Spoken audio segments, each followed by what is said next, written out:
Saudara, informasi pertama, kasus penembakan dua petani di kawasan Indrapuri Aceh Besar mulai mendapatkan titik terang. Setelah berhasil menangkap 5 pelaku, kepolisian daerah Aceh juga berhasil mengamankan dalang di balik kejahatan ini.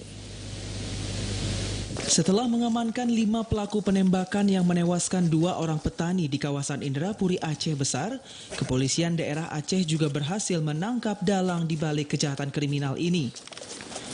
Tersangka berinisial AW ditahan setelah penyidik memeriksanya sebagai saksi di Mapolda Aceh pada beberapa waktu lalu.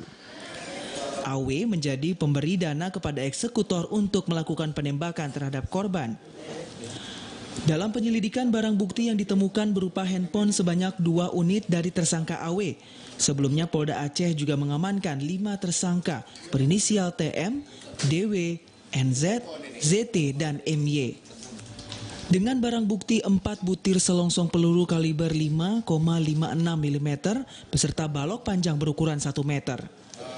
Kabid Humas Polda Aceh Kombes Pol Winardi menjelaskan, AW yang ditetapkan sebagai tersangka ini berperan sebagai pemberi dana kepada 5 tersangka lainnya, sekaligus dalang di balik kejadian ini.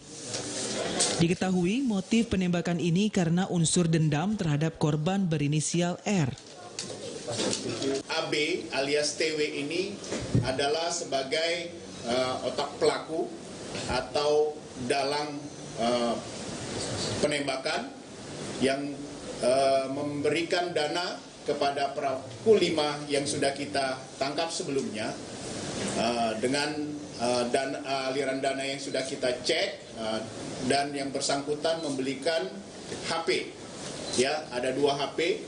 Ini alat bukti yang kita dapatkan yang dibelikan oleh TSK AB alias TW ini untuk melakukan kejahatan, melakukan pembunuhan terhadap korban R dan M.